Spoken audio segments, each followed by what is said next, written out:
자, 여기까지 되셨으면 이제 수입하시면 돼요. 수입도 미리 한번 안내를 드릴게요. 수입 같은 경우는 인면도 기준으로 보면은 요 선은 이제 평면도에서 그린 선입니다. 평면도에서 그린 선. 수입 같은 경우는 경로를 먼저 그려야 되는데, 경로는 인면도에서 이렇게 그려서 구속하시면 될 거고, 이 경로를 따라가는 프로파일을 그리시는데, 프로파일 같은 경우는 이렇게 그리시면 되겠죠.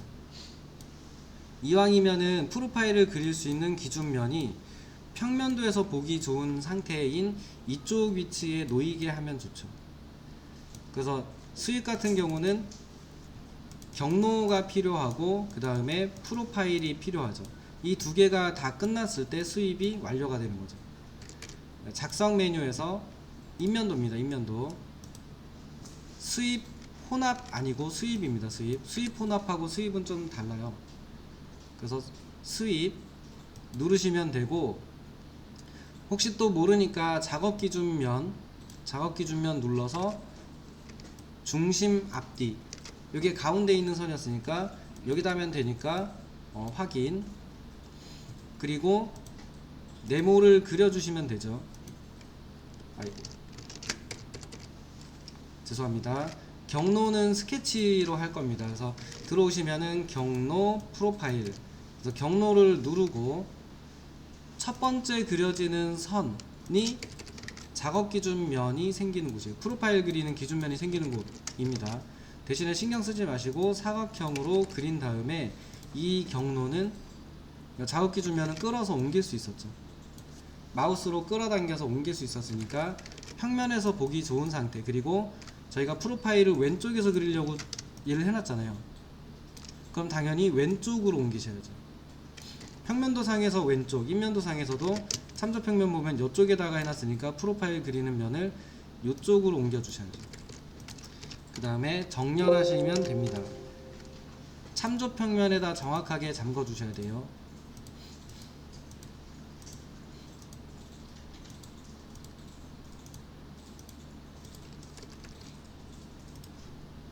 경로는 얘면 되죠. 경로는 이렇게만 만들면 되고, 경로가 끝났으니까 경로 완료 눌러주고 나서 3D에서 보면은 현재 보이는 까만색 선이 경로고 이쪽에다 프로파일 그리면 된다라고 위치가 보여지고요.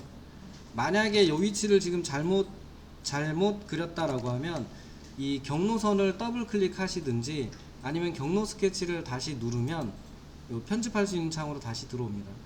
그리고 수정을 하고 다시 완료하시면 돼요. 지금 상태에서는 경로는 수정이 안 됩니다. 그리고 이제 평면도, 프로파일을 이제 평면도에서 그리셔야 되니까 평면도에 와서 보면은 얘가 잘 보이진 않는데 흐릿한 참조평면이 이 프로파일 그리는 바깥쪽에서 그리는 참조평면이고, 좀 선명하게 보이는 더하기 선이 있는데 이게 이제 그 수입에서 프로파일을 그리는 위치에 있는 기준 면입니다. 이게.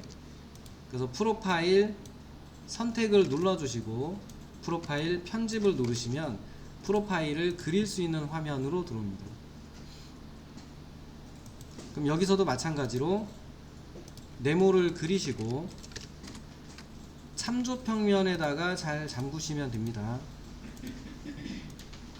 그 다음에 이쪽에서는 여기다 잠그셔도 되고 여기다 잠그셔도 되는데, 이쪽 벽면에는 두 개가 있잖아요. 프로파일을 그리기 위한 면이 있고 하나는 바깥쪽에서 그린 참조평면이 있는데, 사실상 큰 차이는 없거든요.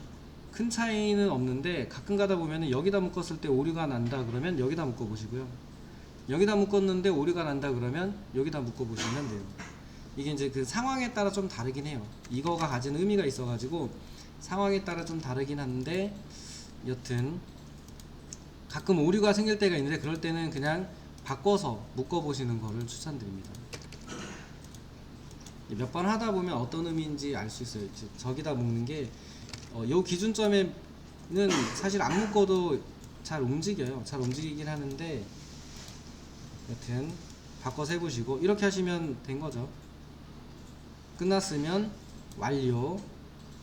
3D에서 보면은 프로파일하고 경로, 그러면은 수입 완료. 자, 이렇게 하신 다음에 이제 테스트 해보시면 되겠네요. 눌러서 창틀의 깊이는 뭐 350, 창틀의 높이는 1500인데 1800, 뭐 이런 식으로 없는 값으로 바꿔보세요. 창틀의 두께는 뭐 45 이런 식으로 바꿔서 정상 작동하는지. 정상 작동을 하신다면 3D 물체, 완성된 3D 물체가 재료를 가져야죠. 네네.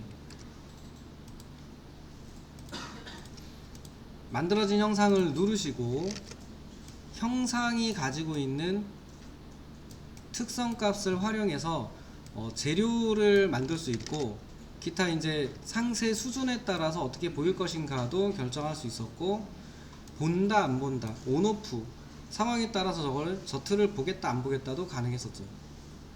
일단은 재료는 넣으시면 됩니다. 재료. 나머지는 뭐 지금 나중에 이제 시간 되면 상세 따로 만드시면 되죠.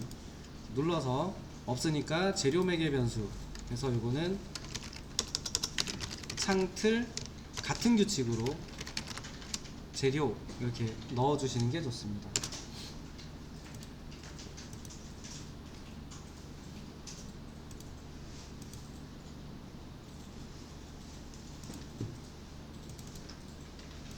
얘는 이렇게 생겨 있지만 만약에 나중에 이게 3D 모델은 좀 단순해도 상관이 없는데 상세도는 좀 정확히 뭐 실제 모양처럼 이렇게 좀 보였으면 좋겠다 그러면 2D만 추가하시면 되죠.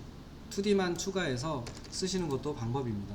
그래서 이제 이 삽입 부분에 주석 부분에 가서 보면은 여기에다가 이제 상세 정보를 넣을 수 있는 상세 그림이나 상세 요소나 이런 걸 가지고 불러다가 상세 요소를 별도로 넣어 놓고 상세도 쓸 때는 상세도가 보이게 이렇게 해서 쓰는 경우도 있습니다.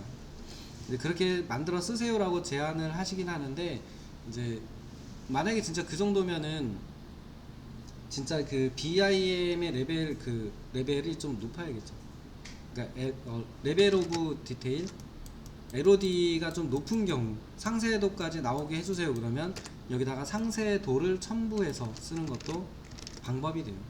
근데 아까 말씀드렸다시피 최신 버전에서는 상세하게 만들어도 괜찮을 정도로 많이 좋아졌다라고 했잖아요. 그러니까 최신 버전을 좀 써보고 판단하시고요. 한번 눌러서 넣지는 않을 건데 그냥 한번 보기만 할게요.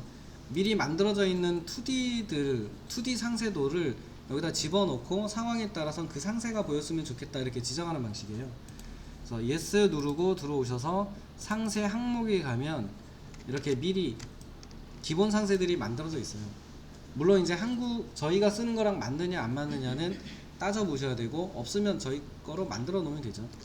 그리고 창호 부분에 가서 보면 창호에 있는 여러 가지 철문들이나 프레임들이나 이런 것들에 대한 상세들이 미리 돼 있습니다. 금속 부분에 가서 스틸 문 프레임, 미닫이 금속 및 문 그릴 이런 애들이 있는데 코드 들어가서 들어가 보면은 이렇게 되어 있죠. 2D로 만들어 놓은 상세도들이에요. 그래서 쟤네들을 아까 이런 것들 있죠. 이런 애들을 다운받아서 아까 거기다가 다운이 아니고 거기다가 프레임 옆에다가 고정을 시켜 놓고 나중에 이제 상세도를 볼 때는 얘를 보여줘 이렇게 하는 방식이에요. 이렇게까지 상세도 3D를 상세하게 만드는 게 불리하기 때문에 이득보다는 가치면에서 좀 떨어질 수 있잖아요. 그래서 이제 2D를 좀 섞어서 상황에 따라서 2D를 보여줘 이런 식으로 쓸 때 상세도를 추가해서 쓸 수도 있습니다. 참고 정도로만 알아두시면 될 것 같아요. 혹시 모르죠, 또 상세 수준을 높여서 하는 경우가 있다면 3D로 상세하게 만들어서만 쓰는 게 아니라 이렇게 2D로 되어 있는 상세를 첨부하거나 해서 본다 안 본다 이렇게 쓰는 경우도 있다라는 걸 알아두시고, 만약에 그렇게 쓴다 그러면 맞춰서 쓰시면 되겠죠. 자, 일단은 이렇게 하시면은 창틀은 완료가 됐고요. 아까 전에 창 만들어 놓은 패밀리 안에 틀에다가 묶어서 이제 전부 다 이렇게 유리 있는 거랑 다 집어넣어서 한다고 했는데 계획을 살짝 바꿔서요. 얘를 창에다 그냥 집어넣고 그 유리가 있는 틀에다 손잡이만 넣고 프로젝트가 아니고 패밀리 안에 다시 집어넣는 방식으로 해보겠습니다. 그래서 이거는 저장을 해주시고